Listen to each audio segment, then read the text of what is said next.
Hello everyone, हम start करने जा रहे हैं यूनिट सेकंड से। और यूनिट सेकंड में हमारे टू पार्ट्स में मैट्रिक्स हमें पढ़ना है, डिटरमिनेंट हमें पढ़ना है। तो फर्स्ट जो पार्ट है वो है हमारा मैट्रिक्स। तो मैट्रिक्स की डेफिनेशन अगर हम बोलें तो क्या होते हैं मैट्रिक्स की definition? A set of mn numbers arrange in the form of an ordered set of m row and each row consisting of n numbers. Each row consisting of n number, इसको बोलने का मतलब यही है कि m रो और n column. तो हम उसको बोलते हैं m क्रॉस n की मैट्रिक्स होगी। m आपका रिप्रेजेंट करेगा कि मैट्रिक्स के अंदर कितनी नंबर ऑफ रोज हैं। जो नंबर ऑफ रो है वो हमें मतलब फर्स्ट प्लेस पे लिखना है, और जो नंबर ऑफ कॉलम है वो हमें सेकंड प्लेस पे लिखना है। तो m क्रॉस n आपका रिप्रेजेंट करेगा m number of row, and n आपका रिप्रेजेंट करेगा कि मैट्रिक्स में n रो है। और इन जनरल अगर हम बात करें तो मैट्रिक्स को हम डिनोट करते हैं कैपिटल लेटर से, means capital A capital B like this. तो क्या होता है कि मैट्रिक्स क्या होती है, हमारे पास अरेंजमेंट होती है नंबर्स की। मीन्स नंबर्स को हमें अरेंज करना होता है रेक्टेंगुलर फॉर्म में, इन द फॉर्म ऑफ रो और कॉलम। अब रेक्टेंगुलर बोलने का मतलब क्या है कि जैसे ही हम इन नंबर्स को अरेंज करेंगे तो इसकी शेप जो होती है वो रेक्टेंगुलर की तरह दिखेगी। तो इस वजह से हम इसको बोलते हैं rectangular form, arrangement of number in rectangular form. Rectangular form में हमारा क्या होगा, m क्रॉस n की मैट्रिक्स आएगी जहाँ पे m not equal to n हो जाएगा, तो तभी रेक्टेंगुलर बनेगी। तो इसको बोलेंगे हम रेक्टेंगुलर फॉर्म। और हमारे पास ये पॉसिबिलिटी भी होती है कि m is equal to n हो जाए। अगर m is equal to n हो जाए तो ये शेप हमारी किस टाइप की बन जाएगी, स्क्वायर टाइप की।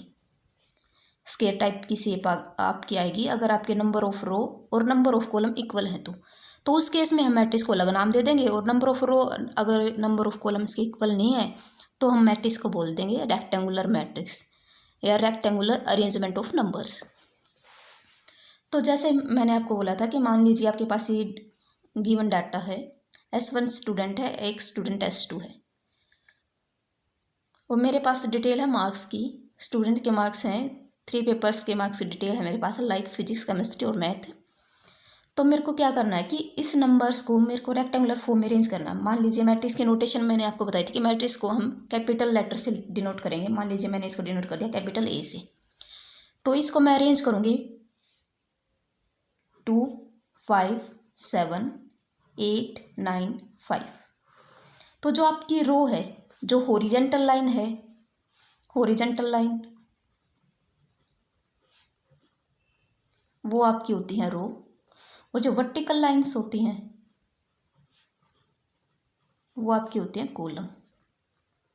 तो रो और कॉलम क्लियर हुए। रो किसको बोलेंगे, कॉलम किसको बोलेंगे? तो रो तो हुई हमारी हॉरिजेंटल लाइन लाइक दिस, और कॉलम हुई हमारे वर्टिकल लाइंस। कॉलम को हम रिप्रेजेंट करेंगे C से और रो को रिप्रेजेंट करेंगे रो से। अगर हम फर्स्ट रो की बात करें तो रिप्रेजेंट करेंगे R1 रो, सेकेंड रो को रिप्रेजेंट कर देंगे R2 रो से। सिमिलरली कॉलम्स को रिप्रेजेंट करेंगे C1 means first column, C2 second column, C3 third column like this. तो फर्स्ट थिंग जो सबसे पहली है कि मैट्रिक्स को डिनोट करेंगे कैपिटल A से, और मैट्रिक्स में हम देखेंगे नंबर ऑफ रो कौन से होते हैं और नंबर ऑफ कॉलम किसको बोलेंगे। तो रो होती है आपकी हॉरिजेंटल लाइन और कॉलम होते हैं आपके वर्टिकल लाइंस। तो रो और कॉलम क्लियर हुआ। अब क्या हो सकता है कि एक क्वेश्चन ये भी राइज होगा कि हाँ, क्या हम इसको रिवर्स कर सकते हैं? मीन्स क्या हम S1 स्टूडेंट यहाँ लें, S2 यहाँ लें? ये था S1, ये था S2, और ये आपकी physics, chemistry, math. Means S1 student की जो डिटेल्स है मार्क्स की वो रो फर्स्ट में है, और S2 स्टूडेंट की जो मार्क्स की डिटेल है वो रो सेकंड में है। तो अगर मैं अब बात करूँ क्या इसका रिवर्स, एक क्वेश्चन ये भी होगा कि इसका रिवर्स क्या हम ले सकते हैं? मीन्स S1 यहाँ ले लें और S2 ये ले, मीन्स इनको कॉलम को रो वाइज ले ले और रो को कॉलम वाइज ले ले। तो इसका आंसर है कि हम ऐसा कर सकते हैं। तो S1 क्या हो जाएगा, ये हो जाएंगे आपकी फिजिक्स, केमिस्ट्री, मैथ। तो S1 की डिटेल आप कॉलम वाइज आ जाएंगी। तो ये क्या हुआ, ये मैट्रिक्स हमारी क्या हुई, इस मैट्रिक्स में अगर हम रो काउंट करें तो कितनी हुई रो, 2 1 2 3 और कॉलम कितने हुए 2। और इस मैट्रिक्स की अगर हम बात करें तो इसमें कितने रो हैं 2, और इसमें कॉलम कितने हैं 3।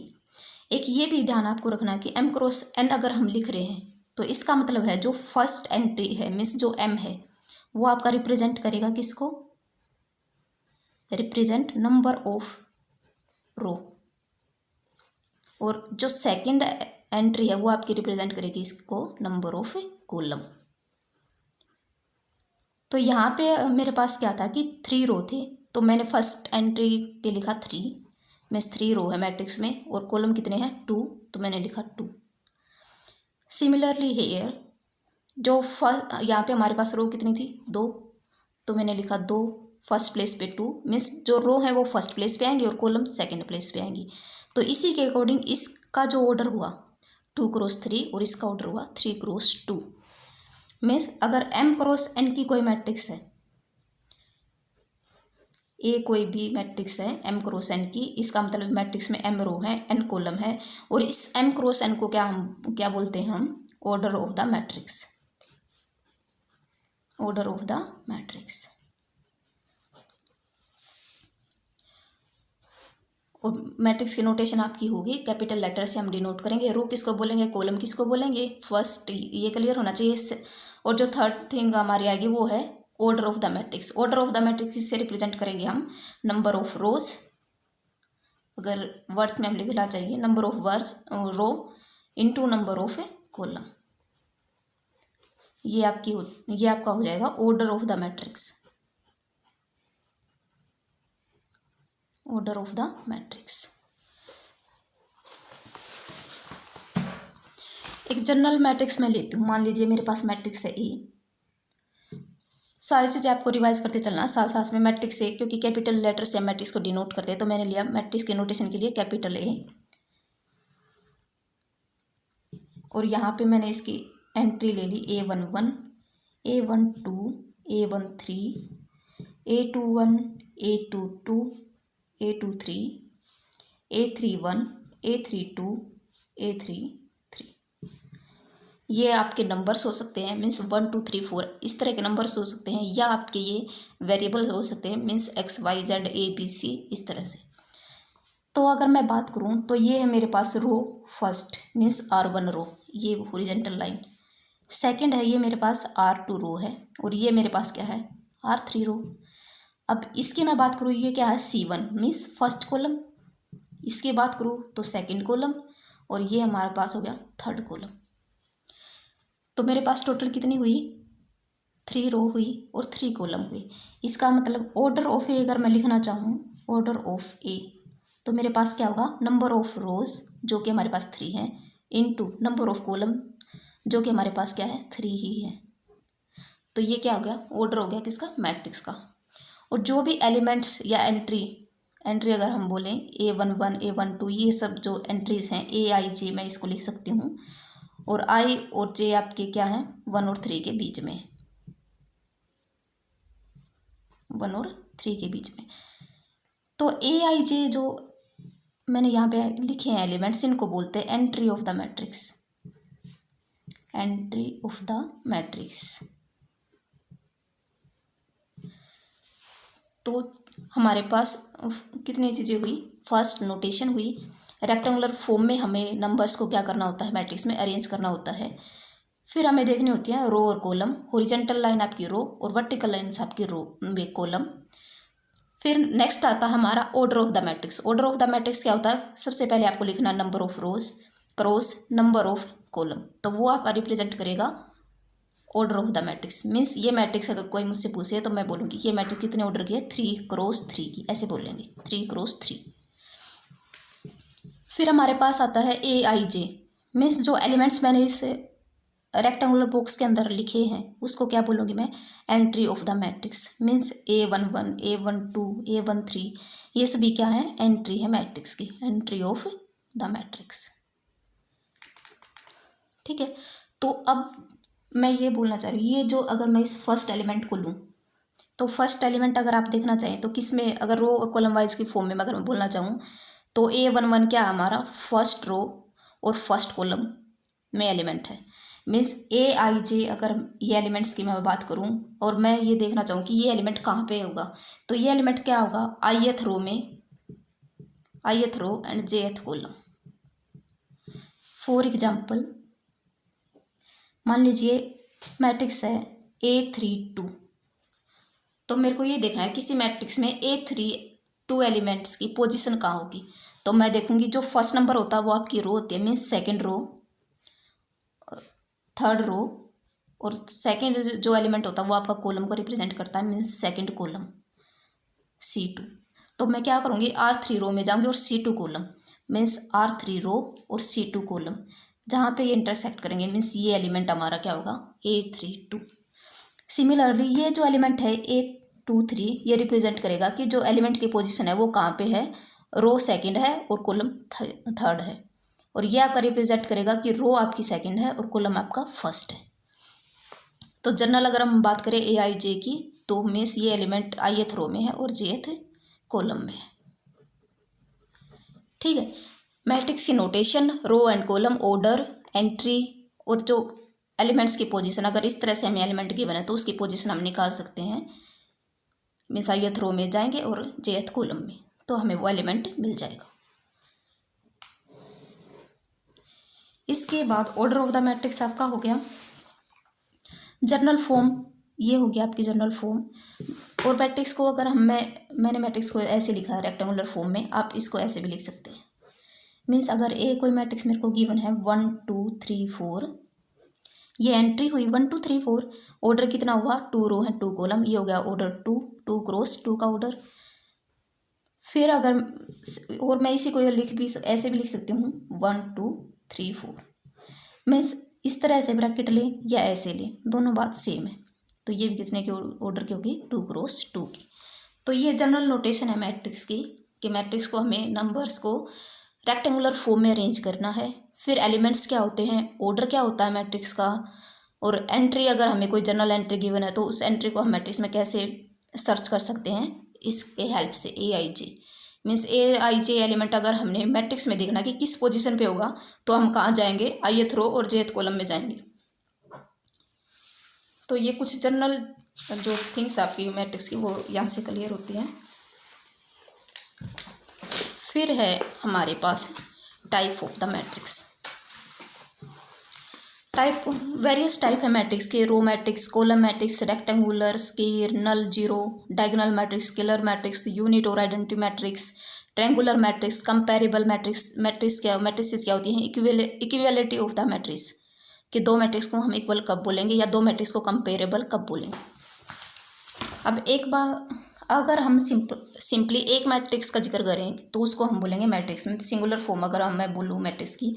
और अगर हम दो या दो से ज़्यादा मैट्रिक्स को एक साथ स्टडी कर रहे हैं तो उसको बोलते हैं मैट्रिसेस।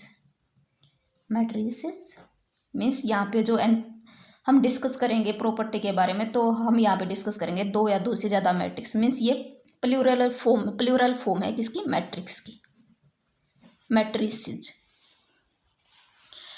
तो अब हमारे पास जो टाइप आता है फर्स्ट वो है रो मैट्रिक्स। जैसा कि नाम से सजेस्ट होता है कि रो मैट्रिक्स, जिस मैट्रिक्स में सिर्फ एक रो हो उसको बोलते हैं रो मैट्रिक्स। एक रो मतलब एक हॉरिजॉन्टल लाइन, इस तरह से A1 A2 A3, इस तरह से मैं बोल सकती हूँ इसको। अगर मोर जनरल करें तो A1 1, ये A2 1 होता है, ये A3 1 होता है। तो रो मैट्रिक्स हमारे पास होगी जिस मैट्रिक्स में सिर्फ एक रो हो। तो अगर रो मैट्रिक्स में लूँगी तो उसका ऑर्डर अगर मैं देखूँ तो क्या होगा, ऑर्डर हमारे पास क्या होता है, M क्रॉस N। M हमारे पास होता है नंबर ऑफ रो, N होता है हमारे पास नंबर ऑफ कॉलम। अगर मैं रो मैट्रिक्स की बात करूँ तो रो मैट्रिक्स होती है जिसमें एक रो हो, मीन्स M की वैल्यू क्या हुई 1, और N क्या होगा आपका, वेरी करेगा, मीन्स इसकी वैल्यू 1 हो सकती है, 2 हो सकती है, 3 हो सकती है, 4 हो सकती है। तो जनरल ऑर्डर जो रो मैट्रिक्स का होगा वो हमारे पास होगा 1 क्रॉस N। ठीक है, ये 1 क्रॉस 1 की हो सकती है, 1 क्रॉस 2 की हो सकती है, 1 क्रॉस 3 की हो सकती है, 1 क्रॉस 4 की हो सकती है, कंटिन्यू लाइक दिस। तो यहाँ पे अगर जनरल मैट्रिक्स रो मैट्रिक्स की बात करें तो ये हो जाएगा A11 A12 A13 A14। अब इस इंडेक्स से भी हम पता लगा रहे हैं कि ये इसमें क्या है, 1 फिक्स है। हर एलिमेंट के इंडेक्स में जो फर्स्ट इंडेक्स है वो फिक्स है 1 1 1, इसका मतलब रो 1 है। कॉलम क्या हो रहे हैं, चेंज हो रहे हैं, R1 C1 C2 C3 and C4, 1 cross 4। तो ये मैट्रिक्स है, रो मैट्रिक्स है जिसका ऑर्डर है 1 क्रॉस 4। इसमें भी मैंने आपको ये बताया कि a matrix having only one row is called row matrix. ये इसकी जनरल फॉर्म हो जाएगी A11, A12, A13, A1n। Means रो मैट्रिक्स का जो जनरल ऑर्डर होता है वो होगा हमारा 1x n। एन की वैल्यू आपकी वेरी कर सकती है, मीन्स एन आपका वेरिएबल है जो कि चेंज होता रहेगा। 1 हो सकता है, 2 हो सकता है, 4 हो सकता है, 10 हो सकता है, 11 हो सकता है, कुछ भी।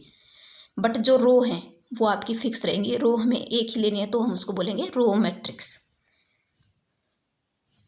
सो the order of the matrix of row matrix का ऑर्डर होगा वो किस फॉर्म का होगा, 1x n का। और n जो आपका है वो आपका वेरिएबल है। वेरिएबल का मतलब है कि चेंज होता रहेगा, मीन्स फिक्स नहीं है। और जो रो है वो आपकी फिक्स है, वो आपको एक ही लेनी है। जैसे कि ये मैट्रिक्स है ए, इसमें क्या है, एक ही रो है और कॉलम कितने हैं, n। तो इसका ऑर्डर होगा 1x n। अब मेरे को कोई बोले कि 1x5 एक मैट्रिक्स है तो इसका नाम क्या, अगर मेरे को बताना हो तो क्या होगा, मैं रो में जाऊंगी। रो हमारा क्या है, फिक्स है, एक ही रो दे रखी है। और वेरिएबल जो कॉलम्स आपके वो चेंज हो रहे हैं तो मैं इसको बोल दूंगी कि ये रो मैट्रिक्स है। मैं जहाँ पे रो फिक्स हुई है, जहाँ पे रो 1 हुआ, n चेंज हुआ, कॉलम चेंज हो, कितने भी हो सकते हैं, बट रो आपकी फिक्स हो सिर्फ एक, तो उसको बोलते हैं रो मैट्रिक्स। सेकंड जो टाइप है हमारे पास वो होती है कॉलम मैट्रिक्स। कॉलम मैट्रिक्स फिर से वही कि एक ऐसी मैट्रिक्स जिसमें सिर्फ एक कॉलम हो तो उसको हम बोलेंगे column matrix. For example let's say A11, A21, A31, A41। ये C1 है, ये R1, ये R2, ये R3, ये R4। जैसे आप देखोगे ना कि यहाँ पे क्या था, हम रो मैट्रिक्स ले रहे थे तो फर्स्ट इंडेक्स फिक्स था, मीन्स एक ही रो थी। अब हम कॉलम मैट्रिक्स ले रहे हैं तो हमारा सेकंड इंडेक्स फिक्स है, मीन्स हम फर्स्ट कॉलम में ही ले रहे हैं सारी चीज़ें। A11 आपका फर्स्ट रो फर्स्ट कॉलम में है, ये आपका सेकंड रो फर्स्ट कॉलम, ये आपका थर्ड रो फर्स्ट कॉलम, ये आपका फोर्थ रो फर्स्ट कॉलम। तो इसका ऑर्डर कितना हो जाएगा हमारे पास, नंबर ऑफ रो कितनी हुई, 4। ऑर्डर में हमेशा याद रखना कि नंबर ऑफ रो आपको पहले लिखनी है क्रॉस, फिर आपको नंबर ऑफ कॉलम लिखने हैं। तो C1 क्या हुआ, C1 हम कॉलम मैट्रिक्स ले रहे हैं तो कॉलम तो हमारे पास एक ही रहेगा। तो इसी के सेंस में अगर हम जर्नल ऑर्डर बोलें, journal order of column matrix क्या होगा, ये 4 है ना, यहाँ पे आपका 1 हो सकता है, 2, 3, 4। तो इसको एक जर्नल नाम दे देंगे हम, मान लीजिए M×n। अब m की वैल्यू आपकी चेंज होती रहेगी, मीन्स ये क्या है कि वेरिएबल है।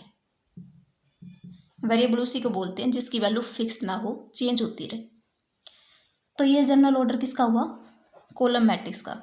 तो रो मैट्रिक्स आपकी इस फॉर्म की होंगी इस तरह से, और कॉलम मैट्रिक्स आपकी इस फॉर्म की होंगी। यहाँ पे ये M×1 और ये 1×n। तो ये हुआ रो और कॉलम। रो जिसमें सिर्फ एक रो हो, कॉलम जिसमें सिर्फ एक कॉलम हो। इसके बाद आती है रेक्टेंगुलर मैट्रिक्स।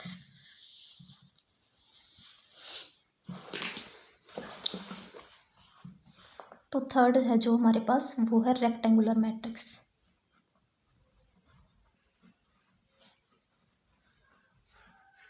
रेक्टेंगुलर मैट्रिक्स क्या होती है, अब हमें पता है कि M×n अगर हम बोलें तो ये क्या होता है, किसी भी मैट्रिक्स का ऑर्डर है ये, जिसमें m रो है n कॉलम है, तो हम इसको रेक्टेंगुलर मैट्रिक्स बोलेंगे। A matrix is said to be rectangular matrix if number of rows not equal to number of column. तो अगर मैं अभी हमने पढ़ा था कि रो मैट्रिक्स का जनरल ऑर्डर होता है हमारा M1×n।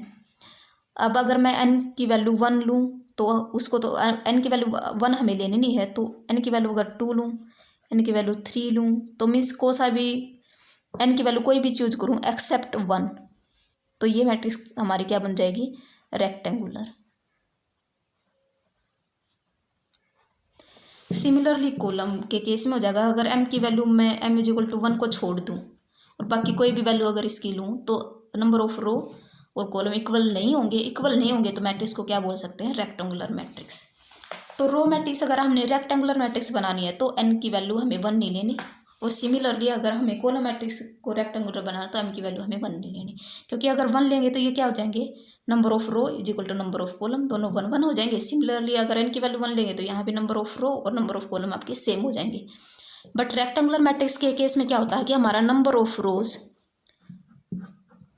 Not equal to number of column, तो उसको हम बोलते हैं रेक्टेंगुलर मैट्रिक्स। फॉर एग्जाम्पल मान लीजिए ए कोई भी मैट्रिक्स है 1 2 3 4 5 7। अब मैं इसका ऑर्डर लिखूंगी पहले, तो कितना होगा, ये हमारी R1 रो, ये R2 रो, ये C1 कॉलम, C2 कॉलम और C3 कॉलम। फर्स्ट मेरे को लिखना होता है नंबर ऑफ रोज, जो कि यहाँ पे कितनी है 2, नंबर ऑफ कॉलम जो कि यहाँ पे कितने हैं 3।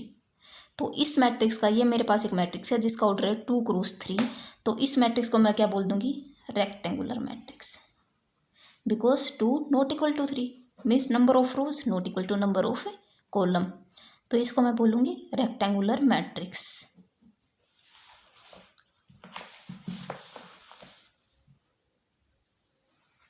अब अगर मैं इन दोनों को, इन तीनों मैट्रिक्स को अगर कंपेयर करूँ तो देखो, रेक्टेंगुलर मैट्रिक्स अगर एम बी एन नहीं हो और एन बी एन नहीं हो तो रेक्टेंगुलर मैट्रिक्स ना तो रो मैट्रिक्स बन सकती है ना कॉलम मैट्रिक्स बन सकती है, क्योंकि रो या कॉलम मैट्रिक्स बनने के लिए या तो हमें m1 चाहिए या n1 चाहिए। अब इन दोनों को ही अगर मैं 1 ना लूँ तो रेक्टेंगुलर मैट्रिक्स ना तो रो मैट्रिक्स बनेगी ना कॉलम मैट्रिक्स बनेगी। और जैसा मैंने रो से रेक्टेंगुलर पे मीन्स यहाँ से यहाँ का रिलेशन मैं आपको बता रही हूँ कि m क्रॉस n की कोई मैट्रिक्स है, m not equal to n है क्योंकि रेक्टेंगुलर मैट्रिक्स मैं ले रही हूँ, तो अगर m और n की वैल्यू वन नहीं हो तो रेक्टेंगुलर मैट्रिक्स को ना तो हम रो मैट्रिक्स बोल सकते ना कॉलम मैट्रिक्स बोल सकते, क्योंकि रो या कॉलम बोलने के लिए या तो हमें m1 चाहिए या n1 चाहिए। अगर यहाँ से यहाँ आए तो हमें क्या बोलना है कि n की वैल्यू 1 नहीं लेनी, n की वैल्यू अगर 1 नहीं होगी तो रो मैट्रिक्स क्या बन जाएगी आपकी, रेक्टेंगुलर मैट्रिक्स, क्योंकि उस केस में n की वैल्यू अगर 1 नहीं होगी तो नंबर ऑफ रो और नंबर ऑफ कॉलम इक्वल नहीं होंगे तो हम उसको क्या बोल देंगे, रेक्टेंगुलर मैट्रिक्स। तो नेक्स्ट है आपका स्क्वायर मैट्रिक्स।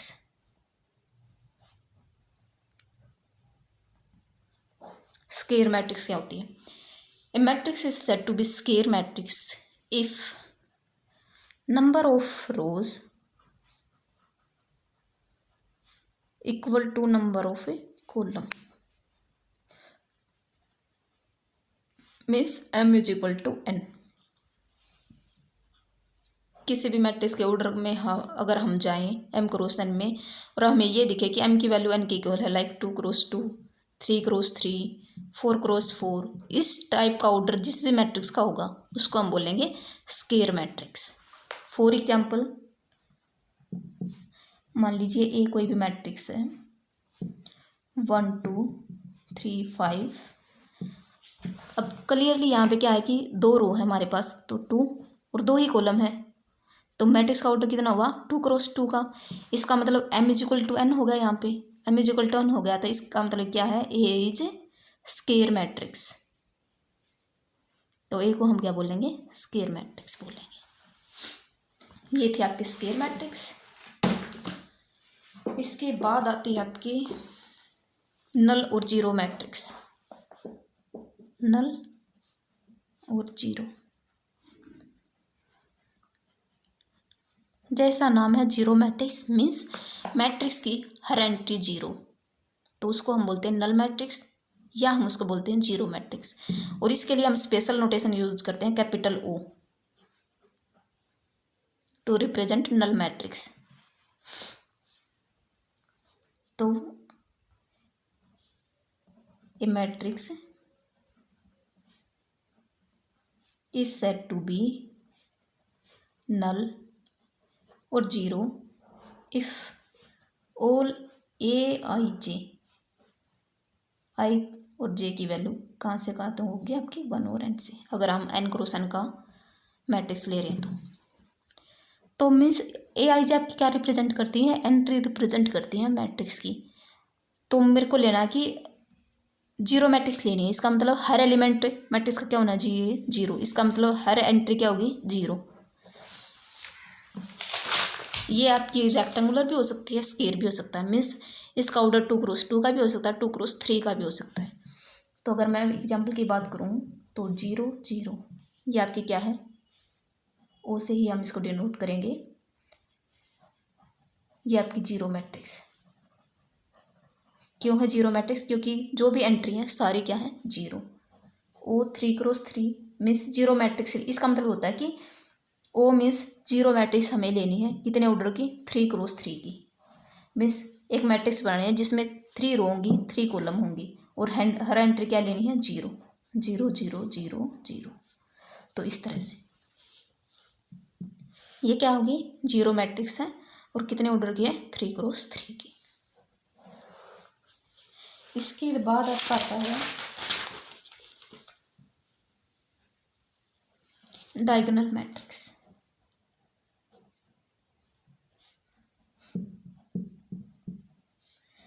डायगोनल मैट्रिक्स करने से पहले मैं सबसे पहले आपको बताऊंगी कि डायगोनल एलिमेंट्स क्या होते हैं, डायगोनल क्या होता है। डायगोनल एलिमेंट और डायगोनल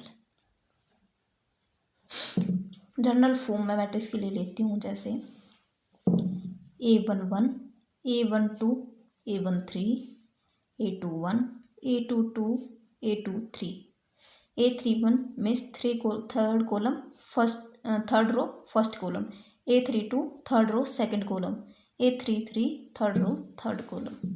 तो इसका ऑर्डर कितना हुआ, नंबर ऑफ रो जो कि यहाँ पे 3 है, इंटू नंबर ऑफ कॉलम जो कि यहाँ पे कितने हैं, 3 ही हैं। तो ऑर्डर मैट्रिक्स का कितना हुआ, 3x3 का। तो ये मैट्रिक्स मेरे पास है। अब मेरे को बताना है कि डायगोनल एलिमेंट्स क्या होते हैं और आपका डायगोनल क्या होता है। डायगोनल एलिमेंट्स क्या होते हैं, अगर मैं AIJ लूँ तो जहाँ पे I=J हो जाए, मीन्स A11 टाइप के, A22 A33 A44 A55 means AIJ में I=J हो जाए, और फिर जो भी एलिमेंट्स आएंगे वो सब आपके क्या आएंगे, डायगोनल एलिमेंट। अगर इस मैट्रिक्स की मैं बात करूँ तो डायगोनल एलिमेंट्स क्या होते हैं आपके, A11 A22 A33 means same row और सेम कॉलम के एलिमेंट्स आपके क्या होंगे, डायगोनल एलिमेंट्स। तो ये मेरे पास क्या होगा, ये जो है ये सब क्या है, डायगोनल एलिमेंट है 3x3 के मैट्रिक्स में। और ये जो होती है ये लाइन, जिस लाइन पे डायगोनल एलिमेंट आपके लाई करते हैं या एग्जिस्ट करते हैं उसको बोलते हैं डायगोनल। इसको हम बोलेंगे, इनफैक्ट हम इसको बोलते हैं प्रिंसिपल डायगोनल, कि मेन डायगोनल जो मैट्रिक्स का होगा ये होता है प्रिंसिपल डायगोनल। और जो एलिमेंट्स पे लाई करेंगे उसको हम बोलेंगे डायगोनल एलिमेंट। और डायगोनल एलिमेंट की कंडीशन क्या होती है कि जो इंडेक्स है AIJ का, ये इंडेक्स कब की क्या होनी चाहिए, इक्वल होनी चाहिए, मीन्स I और J की वैल्यू क्या होनी चाहिए, इक्वल। जैसे कि A11 A22 A33 A44 A55। तो इस तरह के जो एलिमेंट्स आपके आएंगे उसको हम बोलेंगे डायगोनल एलिमेंट। और जिस लाइन के कोरस्पोंडिंग ये एलिमेंट एग्जिस्ट कर रहे हैं, जिस पे लाई कर रहे हैं, उसको हम बोलते हैं डायगोनल या प्रिंसिपल डायगोनल। तो ये हुई हमारी डायगोनल एलिमेंट। और प्रिंसिपल डायगोनल क्या होता है। अब जो टाइप आएगी मैट्रिक्स वो होती है आपकी डायगोनल मैट्रिक्स।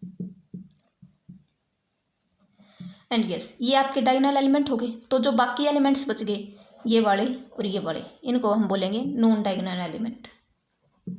क्या बोलेंगे, नॉन डायगोनल एलिमेंट। मिस जिन के लिए जो इंडेक्स है I=J हो तो उनको बोलते हैं नॉन डायगोनल। और जिसके लिए I=J हो जाए, जैसे A11 A23 जो कि इस लाइन पे लाई करेंगे, उनको बोलते हैं डायगोनल एलिमेंट। और जो बाकी जो बचे उनको बोलते हैं नॉन डायगोनल। तो अब डायगोनल मैट्रिक्स क्या होती है, ए स्क्वायर मैट्रिक्स। डेफिनेशन में हमें क्या यूज किया, स्क्वायर मैट्रिक्स। तो यहाँ से ये फिक्स हो गया कि number of row = number of column होंगे। मीन्स हमें मैट्रिक्स इस फॉर्म की लेनी है, M×M मीन्स 2×2 की, 3×3 की, 4×4 की। तो a square matrix is said to be diagonal matrix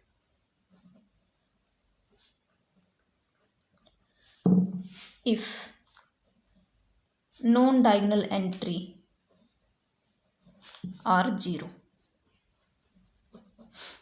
condition सिर्फ किस पे है, नॉन डायगोनल पे, कि एक ऐसी स्क्वायर मैट्रिक्स आपको लेनी है जिसमें सभी ऑल नॉन डायगोनल, सभी के सभी नॉन डायगोनल एलिमेंट्स जीरो हों, तो वो आपकी क्या होगी, डायगोनल मैट्रिक्स।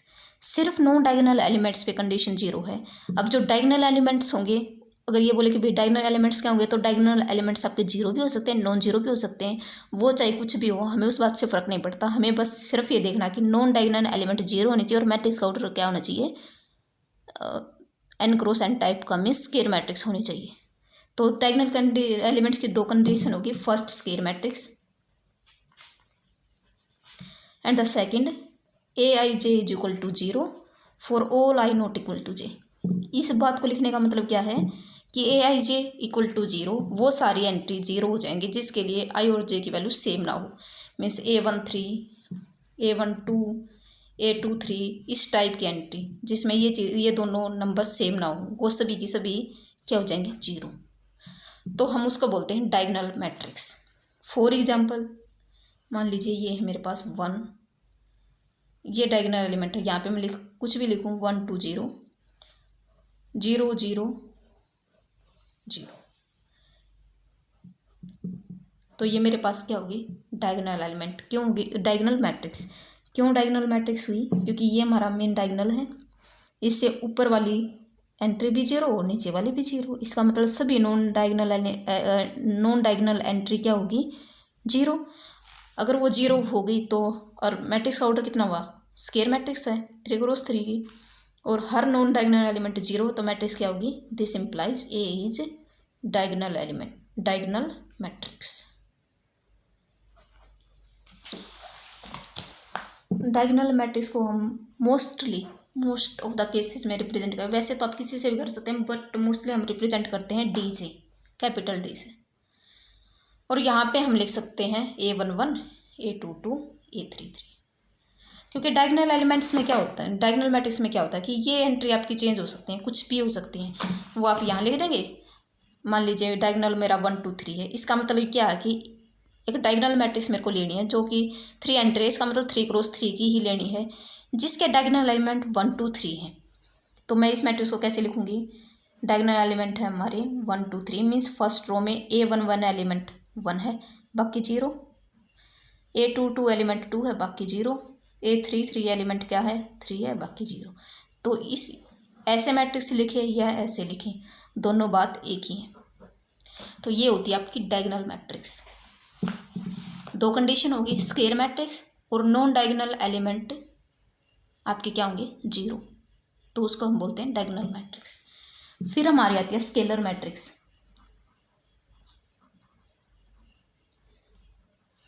स्केलर मैट्रिक्स अपने आप में ही डायगोनल मैट्रिक्स है, बट उस पर कंडीशन डायगोनल पे भी आती है, डायगोनल एलिमेंट्स भी आपके क्या होने चाहिए, 1 1, मीन्स इस तरह के मैट्रिक्स 1 0 0। नॉन डायगोनल तो जीरो होंगे ही होंगे, बट जो डायगोनल एलिमेंट होंगे वो सारे 1 होंगे, उसको हम बोलते हैं स्केलर मैट्रिक्स।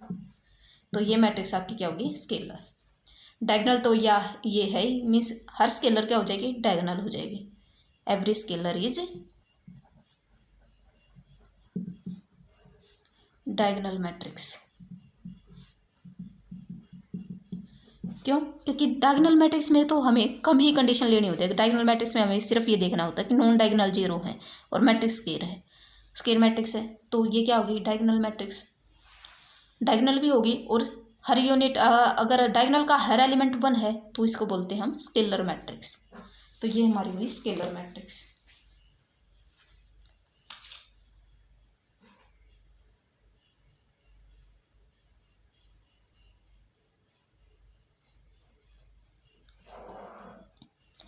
अब है आपकी स्केलर मैट्रिक्स।